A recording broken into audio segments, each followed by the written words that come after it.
اعوذ باللہ من الشیطان الرجیم بسم اللہ الرحمن الرحیم۔ اللہ تبارک و تعالیٰ کے نام سے شروع جو بڑا مہربان اور نہایت رحم کرنے والا ہے۔ السلام علیکم رحمۃ اللہ وبرکاتہ۔ ناظرین، آج کی اس ویڈیو میں ہم آپ کو بتائیں گے کہ نزاع کی حالت میں انسان کی کیا کیفیت ہوتی ہے اور موت کے وقت انسان کے پاس 5 فرشتے آ کر انسان سے کیا کہتے ہیں۔ معزز دوستو، حقیقت میں جان کنی کی سخت تکلیف کو وہی شخص جان سکتا ہے جس کا اس سے واسطہ پڑا ہو۔ نزاع کی تکلیف روح پر حملہ آور ہوتی ہے اور پھر اس کے تمام اجزاء کو، یہاں تک کہ ہر رگ، ہر پٹھا، ہر جوڑ، ہر بال کی جڑ، ہر چمڑی اور سر کے تلووں کو اپنی لپیٹ میں لے لیتی ہے۔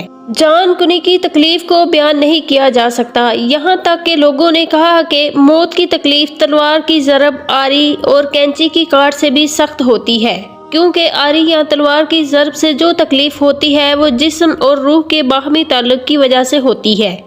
اب تصور کیجئے کہ یہ حالت خود روح پر طاری ہو تو تکلیف کی کیا کیفیت ہوگی۔ لیکن جان کنی میں پڑنے والا شخص، جس کی آواز اور چیخ ختم ہو جاتی ہے، نیز اس کی قوت اور اعضاء کمزور پڑ جاتے ہیں، اس لیے کہ تکلیف کی شدت اس کے سینے تک پہنچ جاتی ہے، یہاں تک کہ پورا جسم تکلیف زدہ ہو جاتا ہے اور پھر تمام اعضاء کو نیم جا کر دیتا ہے اور ساری قوت ختم ہو جاتی ہے۔ موت کی تکلیف عقل کو نکارا، زبان کو گونگا اور اعضاء کو کمزور کر دیتی ہے۔ حالت نزاع کا شکار انسان سکون کی خاطر چیخو پکار وغیرہ کرنا چاہتا ہے، لیکن اسے اس کی طاقت نہیں رہتی۔ تکلیف پورے جسم میں پھیل جاتی ہے، یہاں تک کہ آنکھ کی سیاہی پلک کی طرف چڑھ جاتی ہے، زبان اپنی جڑ کی طرف کھینچ جاتی ہے اور انگلیوں کے پور نیلے پڑ جاتے ہیں۔ اب ایسے جسم کا کیا حال ہوگا جس کی تمام رگیں کھنچ چکی ہوں اور پھر جسم کے تمام اعضاء آہستہ آہستہ بے جان ہو جاتے ہیں۔ پہلے اس کے دونوں قدم ٹھنڈے پڑتے ہیں،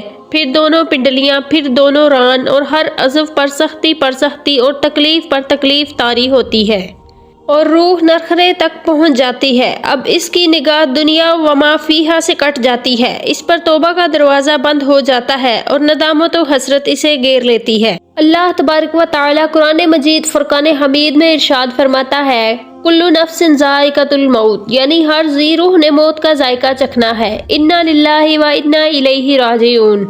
ارشاد نبوی ہے کہ آپ صلی اللہ علیہ وآلہ وسلم نے فرمایا، جب کسی آدمی پر نزاع کا وقت طاری ہوتا ہے تو اللہ رب العزت اس وقت انسان کے پاس 5 فرشتوں کو بھیجتا ہے۔ پہلا فرشتہ انسان کے پاس اس وقت آتا ہے جب اس کی روح خلق تک پہنچتی ہے، اور وہ فرشتہ انسان سے کہتا ہے کہ اے ابن آدم، تیرا طاقتور بدن کہاں گیا؟ آج یہ کتنا کمزور اور بے بس ہے۔ تیری فصیح زبان کہاں گئی؟ آج یہ کتنی خاموش ہے۔ تیرے گھر والے، عزیز و اقارب، دوست، رشتہ دار سب کہاں گئے؟ آج تجھے کس چیز نے تنہا کر دیا؟ پھر جب اس کی روح قبض کر لی جاتی ہے تو اسے کفن پہنا دیا جاتا ہے۔ پھر دوسرا فرشتہ انسان کے پاس آتا ہے اور کہتا ہے کہ اے ابن آدم، تو نے تنگ دستی کے خوف سے جو مال جمع کیا تھا وہ سب کہاں گیا؟ اور تباہی سے بچنے کے لیے جو گھر بنائے تھے وہ کہاں گئے؟ پھر جب اس کا جنازہ اٹھا لیا جاتا ہے تو تیسرا فرشتہ اس کے پاس آتا ہے تو کہتا ہے، اے ابن آدم، آج تو ایسے سفر پر رواں ہے جو اس سے پہلے تو نے کبھی اتنا لمبا سفر طے نہیں کیا تھا۔